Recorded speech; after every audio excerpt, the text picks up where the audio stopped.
Bonjour, chers étudiantes et étudiants de Motivation et Émotion, PSF 342. Nous continuons notre cours sur la régulation des émotions. Et je vous ai laissé dans la dernière vidéo avec la pensée suivante, que réguler ses émotions, c'est souvent, même si très souvent c'est à propos de se sentir bien, et essayer d'éviter de se sentir pas bien. C'est pas toujours le cas et ça explique pas toujours les cas. Et en fait, plus souvent qu'autrement, on régule nos émotions pour se sentir comme il faut selon la situation, plutôt que toujours bien ou toujours positif, par exemple. Ce qui nous amène à la question que j'avais posée, qui est comment on sait dans quelle situation, comment on devrait se sentir. Qu'est-ce qui dicte qu'on va augmenter un affect positif ou négatif, diminuer un affect négatif ou positif, dépendant de la situation. Selon quelles règles est-ce qu'on opère, dans le fond. Okay? Et souvenez-vous que quand je dis ça, augmenter, diminuer un affect négatif, on parle toujours de manière moyenne, là, à peu près. Là. Pas comme vous vous souvenez, si on essaye constamment d'être constamment joyeux de manière intense, ou on essaye d'être jamais fâché du tout, ou on essaye d'être constamment triste ou constamment dans un état négatif, ça c'est on tombe dans le milieu des troubles psychologiques. Mais que dans la vraie vie, même les gens en très bonne santé psychologique ont tendance à augmenter parfois l'affect positif, mais aussi parfois augmenter l'affect négatif, diminuer parfois l'affect négatif, mais aussi diminuer parfois l'affect positif, mais dans un range moyen, dans un range santé, là, dans le fond, si on veut. Alors, comment on sait, comment on fait pour, selon quelles règles est-ce qu'on fait ça dans quelle situation? Okay? Ben, l'idée, c'est qu'il y aurait des contraintes sociales et fonctionnelles. Oups, attendez un petit peu, il y a un petit problème avec mon PowerPoint ici, ça sera pas long. Ok, j'ai arrangé ça. Ok. Donc, l'idée, c'est qu'il y aurait des contraintes sociales et fonctionnelles. Donc, des contraintes, il y a des forces, si on veut, sociales et des contraintes qui font en sorte qu'on va avoir tendance à réguler nos émotions d'une certaine manière, ou notre affect d'une certaine manière, dans certaines situations. Ok? Et ça répond à la question, quels critères utilise-t-on pour savoir si notre état affectif est approprié dans la situation? Bien, dans plusieurs situations, ces contraintes-là sont de nature sociale. Okay? Des contraintes sociales. Par exemple, on considère que lors d'interactions sociales routinières, on aime que les gens soient pas mal stables en termes d'état émotionnel, peut-être un petit peu positif, okay? Mais quelqu'un qui est hyper positif, genre qui saute sur place, puis qui est en extase ou en euphorie, ou quelqu'un qui est hyper négatif, c'est pas typiquement souhaitable lorsqu'on interagit avec les autres. Okay? On aime généralement qu'il y ait une certaine stabilité avec un penchant vers le positif. T'sais? Donc les gens vont avoir tendance, lorsqu'ils sont en relation sociale, à se calmer un petit peu s'ils sont trop positifs, ou se remonter un petit peu là, en termes de diminuer un peu leur affect négatif, pour essayer d'arriver à un genre de neutralité avec tendance positive, si on veut. Là, donc ça, c'est une contrainte sociale. C'est dans notre société, la façon dont on aime interagir, c'est avec des gens qui sont pas trop hyper positifs puis pas trop négatifs non plus. Fait que les gens ont tendance à naturellement se réguler vers ça. Au moins dans leur expression. Peut-être qu'à l'intérieur, ils sont super euphoriques, mais dans leur expression, ils vont avoir tendance à réguler pour pas trop montrer ça. Aussi, par exemple, socialement, on s'attend aussi à ce qu'un porteur de mauvaises nouvelles contrôle tout signe d'affect positif. Donc, si quelqu'un vient vous annoncer une très mauvaise nouvelle, à propos, par exemple, du fait que vous venez de perdre votre emploi, ou du fait que un membre de votre famille vient, par exemple, de décéder, ou quelque chose comme ça, il est socialement attendu que cette personne-là, qui est porteuse de mauvaises nouvelles n'arrive pas avec un grand sourire puis en disant « Devine quoi? Ah, rigolant, tu viens de perdre ta job! » Tu sais, comme on s'attend qu'il y a un signe d'affect, il y a un grand contrôle de tout signe d'affect positif. C'est pas le temps de sourire quand on annonce à quelqu'un que, tu sais, que la personne va perdre sa job, par exemple. Tu sais. Même si, à l'intérieur, on peut être très content de ça, parce que disons qu'on déteste la personne, quand même, les gens vont souvent se contrôler quand même, puis rentrer dans le moule, puis être négatif. Tu sais, pas montrer au moins pas montrer d'affect positif. Rester neutre. Au mieux, tu sais, au pire, rester neutre. Tu sais. Donc ça, c'est toutes sortes de contraintes sociales. Et on peut en parler largement. Si on voulait, on pourrait en parler largement. On va peut-être retourner là-dessus à un moment. Mais c'est cette idée qu'il y a ce que Ekman et ses collaborateurs appelaient des display rules, des emotional display rules, qui en français se traduiraient par des règles d'affichage d'expression ou des règles d'expression. Émotionnel. Et c'est cette idée que dans différentes cultures, il y a différentes règles par rapport à quand est-ce que c'est approprié d'afficher telle émotion sur son visage, d'exprimer telle émotion, quand est-ce que c'est approprié de le faire, avec qui c'est approprié de le faire, et pensez à des choses aussi banales que, par exemple, les gars pleurent pas, ou quelque chose comme ça, tu sais, certaines choses qu'on peut entendre... ou tu sais, c'est pas correct de réagir de telle manière dans telle situation. Tu sais. Donc, il y a toutes sortes de règles sociales, de contraintes sociales qui font en sorte que les gens vont avoir tendance à réguler, au moins dans l'expression externe de leurs émotions. Peut-être que ça fonctionne pas à enrayer le sentiment subjectif interne, mais au moins dans l'expression externe, ils vont avoir tendance à réguler à la hausse, à la baisse, selon des contraintes sociales. Mais ce qui nous intéresse vraiment ici, nous, c'est les contraintes fonctionnelles. OK? Parce que au-delà des contraintes sociales, il y aura aussi des contraintes fonctionnelles. Et l'idée des contraintes fonctionnelles, c'est que dans la vie, vous êtes engagé à toutes sortes de tâches. Okay? Si vous cassez votre journée en tâches, vous allez remarquer que vous êtes engagé dans plein de tâches au cours de la journée. OK? Et la vaste majorité de ces tâches-là ont une composante cognitive. Elles demandent de traiter de l'information. Donc, si vous étudiez, si vous parlez avec quelqu'un, si vous avez comme but de réparer un objet, si vous devez lire un document important puis être très concentré, si vous devez être créatif, tout à coup, il faut être créatif et trouver une solution. Tout ça, c'est des tâches cognitives dans lesquelles on s'engage quotidiennement, right? Et l'idée, c'est que il y a votre état affectif va impacter votre cognition. OK? Et vous savez naturellement, sans l'avoir appris à l'école, vous savez naturellement qu'il y a certaines contraintes par rapport à comment compatible est un état affectif avec une tâche cognitive ou une tâche comportementale auquel vous vous adonnez.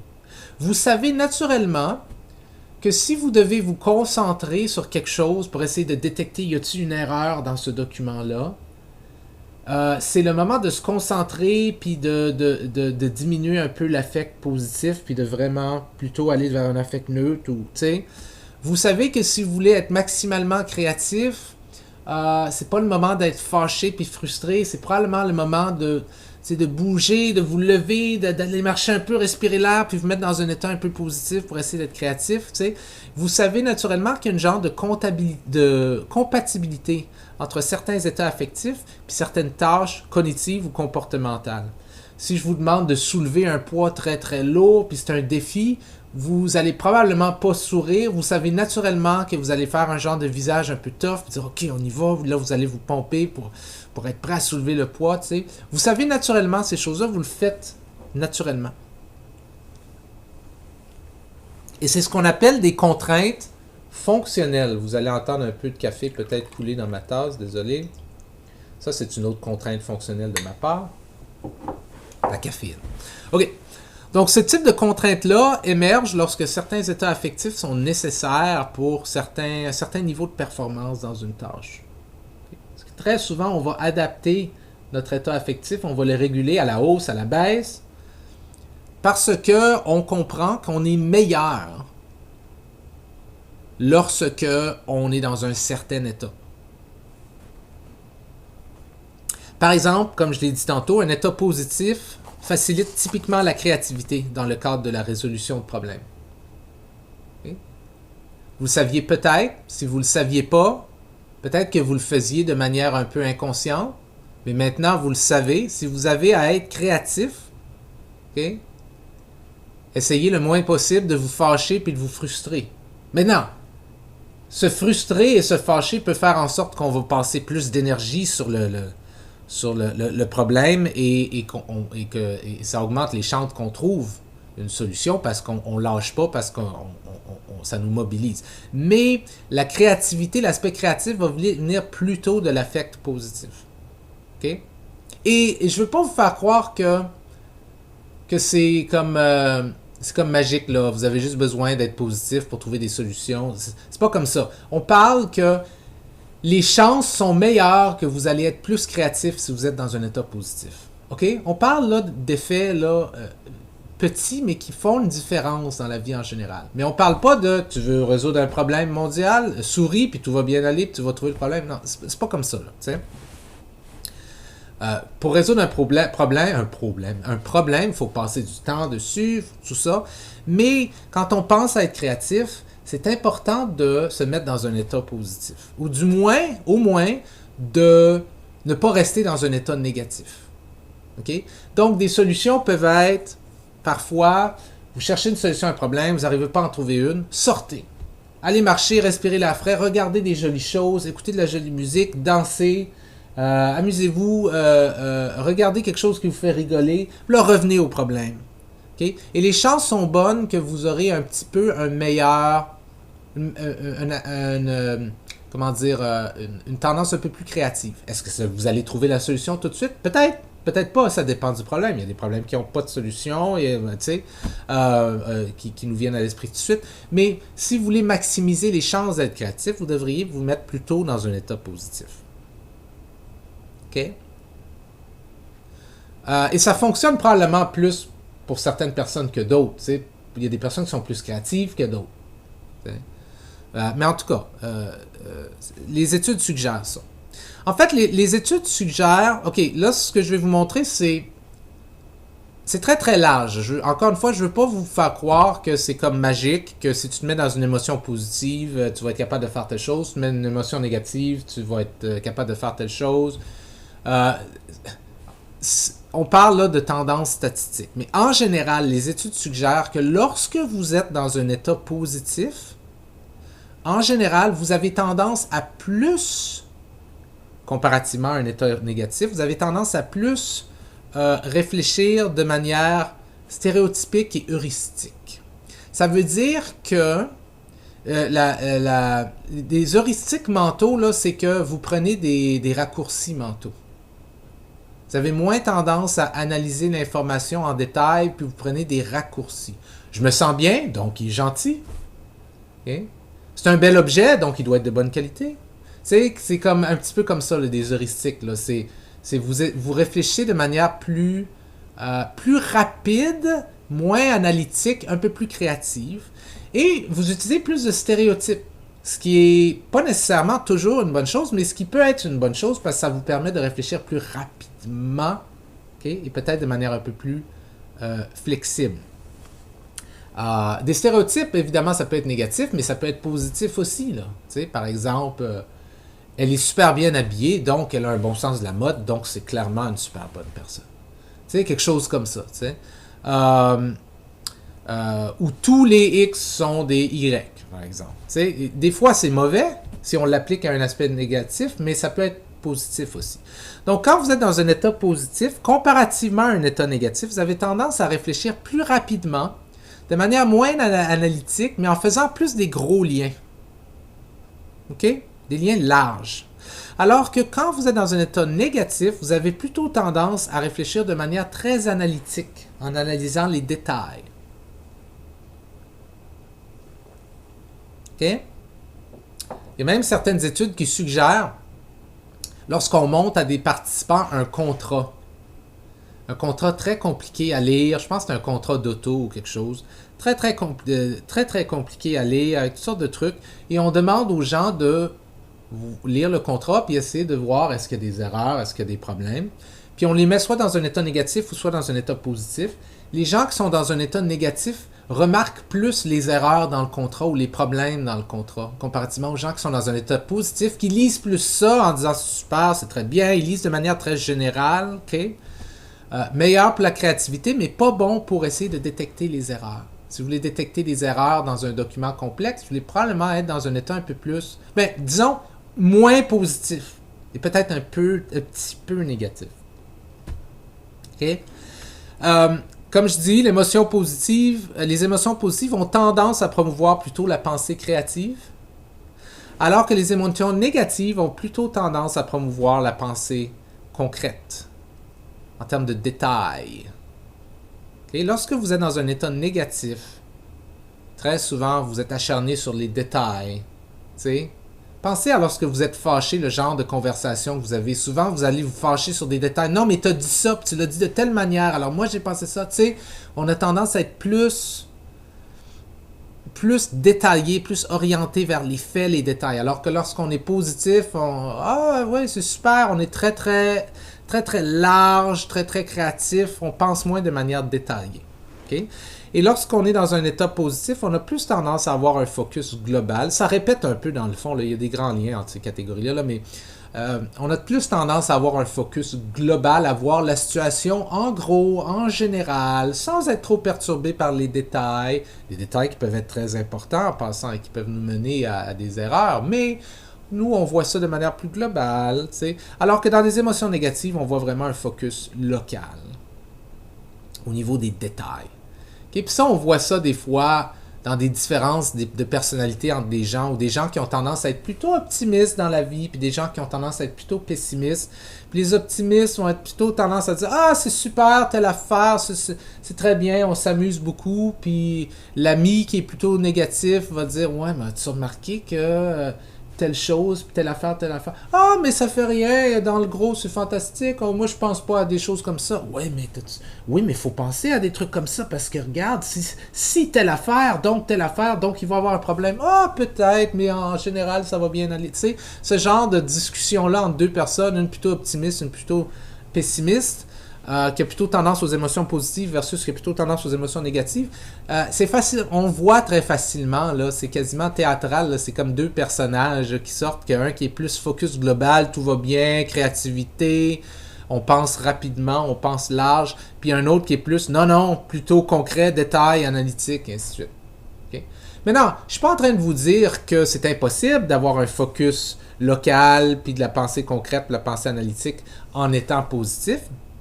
OK? Puis je suis pas en train de vous dire que c'est impossible d'avoir un focus global puis d'être créatif en étant négatif. Je suis en train de vous dire que les chances sont que vous aurez plus tendance à penser dans ces modes-là si vous êtes positif et plus tendance à penser dans ces modes-là si vous êtes négatif.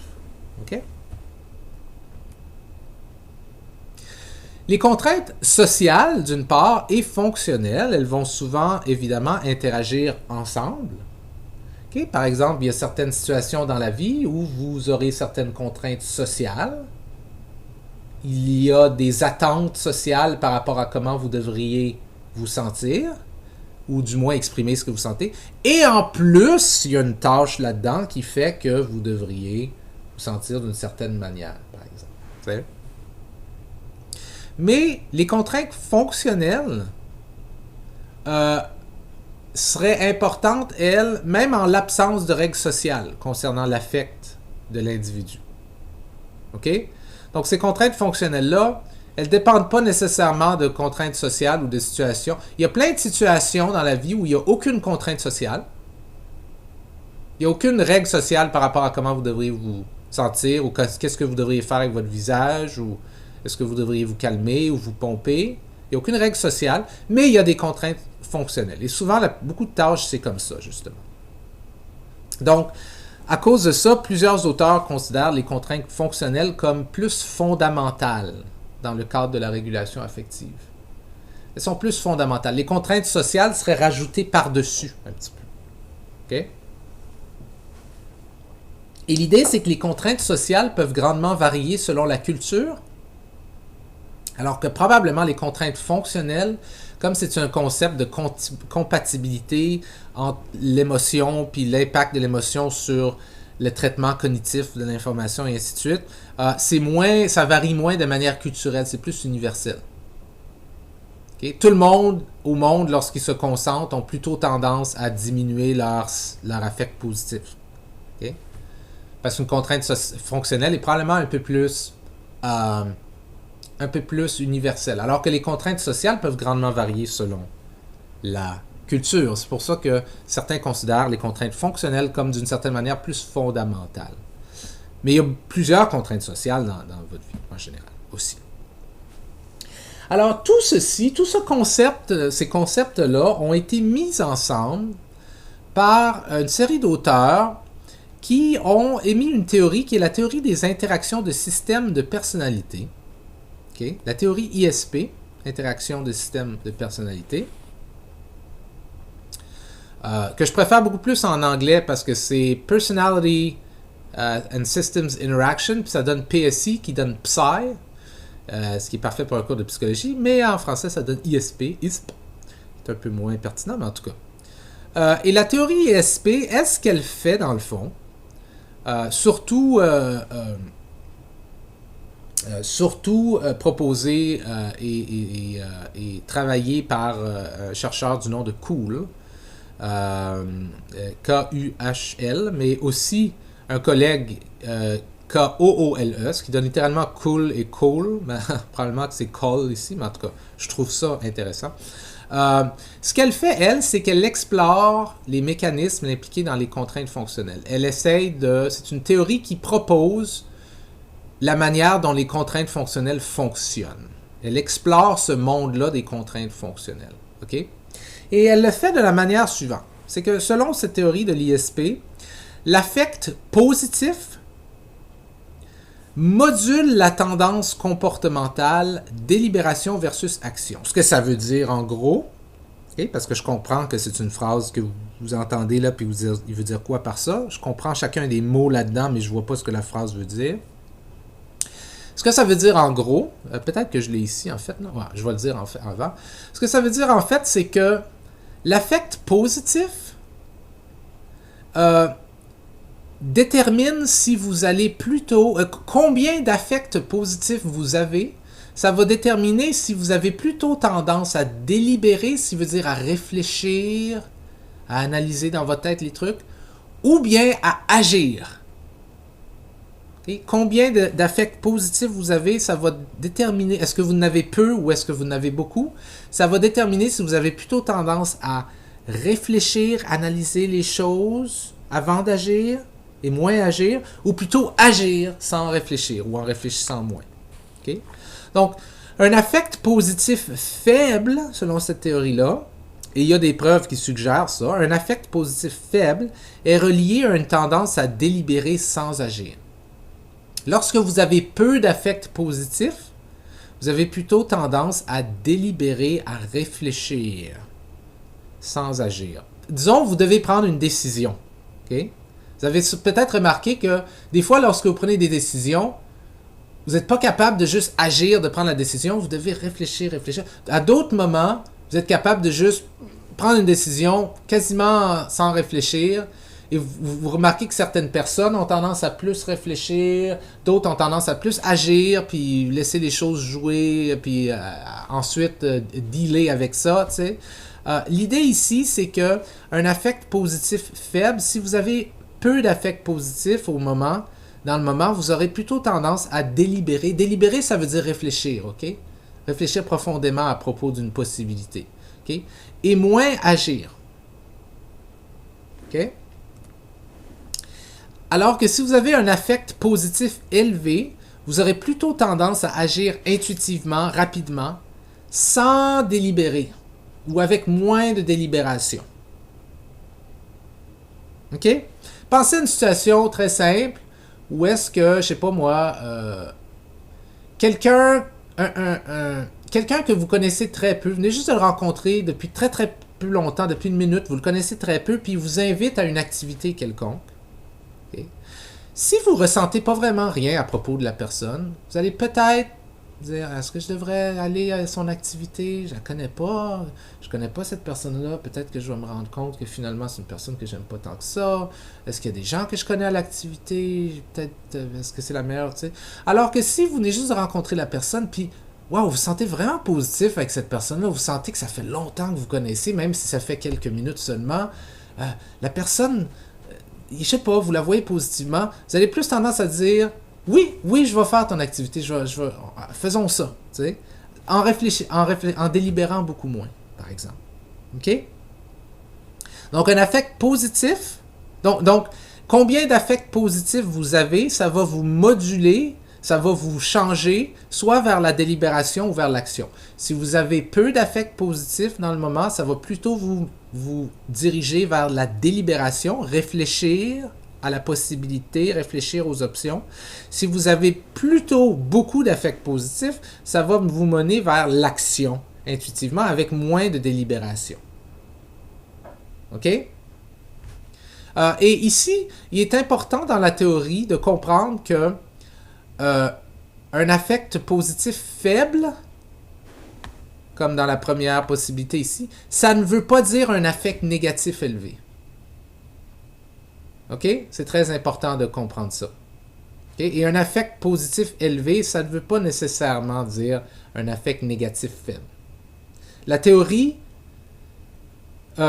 distingue entre les deux et ne voit pas ça comme si tu es content, tu es nécessairement pas négatif. Si tu n'es pas content, tu es nécessairement négatif. C'est pas le cas. La théorie dit il est possible pour quelqu'un d'avoir un affect positif faible sans qu'il ait un affect négatif fort. Et donc, un affect positif faible, en lui-même, est relié à une tendance à délibérer sans agir, alors qu'un affect positif élevé en lui-même est tendance mène plutôt la personne à agir intuitivement sans délibération. OK? Donc, l'idée, c'est que la régulation de l'affect positif, votre capacité à gérer comment positif vous êtes. Est-ce que vous l'êtes beaucoup? Est-ce que vous diminuez ça un peu? Cette capacité-là de réguler votre affect positif serait très importante, voire même nécessaire, pour coordonner un genre d'équilibre entre est-ce que je réfléchis ou est-ce que j'agis? OK? Maintenant, dans la vraie vie, probablement que la meilleure situation, c'est une situation où on réfléchit assez, mais pas trop pour nous permettre de ne pas agir. Puis on agit assez, mais pas trop pour agir sans réfléchir aux conséquences. On veut un genre d'équilibre entre les deux. Et très souvent, cette théorie-là dit qu'on va réguler notre affect positif pour essayer d'obtenir ce genre d'équilibre, de coordonner cet équilibre-là, qui va être différent selon certaines situations. Il y a des situations où agir va être plus important que réfléchir. Il y a des situations où réfléchir va être plus important qu'agir. Il faut trouver l'équilibre dans chacune des situations. Et trouver cet équilibre-là se fait en partie en gérant notre état positif. Okay? Et encore là, l'idée, c'est qu'on fait ça de manière naturelle. Pourquoi? Parce qu'on a un cerveau, on a un système nerveux, on a ces tendances-là de manière naturelle. On n'a pas besoin d'apprendre ça à l'école, par exemple. T'sais? La théorie ISP suggère aussi que l'affect négatif, si l'affect positif modulait votre tendance à agir versus délibérer, l'affect positif va moduler votre tendance. Moduler veut dire modifier, si on veut, changer. Moduler votre tendance à comment vous allez traiter l'information. Est-ce que vous allez l'intégrer est-ce que vous allez intégrer l'information de manière cognitive, de manière large, ou est-ce que vous allez plutôt percevoir l'information d'une manière analytique très très détaillée? Un petit truc bizarre avec mon PowerPoint, attendez une seconde. OK. Je vais fixer ça. Donc, la théorie ISP suggère que l'affect négatif, combien vous en avez, est-ce que vous en avez peu, est-ce que vous en avez beaucoup, et souvenez-vous, peu d'affect négatif ne veut pas nécessairement dire de l'affect positif. Okay? La théorie ISP suggère que l'affect négatif module votre tendance soit à intégrer cognitivement la situation, ça veut dire à voir les choses de manière large, versus à voir les choses de manière élémentaire ou analytique en termes de détails. Alors, selon cette théorie-là, un affect négatif faible, si vous avez peu d'affect négatif faible, ce qui peut vouloir dire, mais ne veut pas toujours dire un affect positif, c'est associé à une tendance à intégrer les expériences dans un tout cohérent. OK?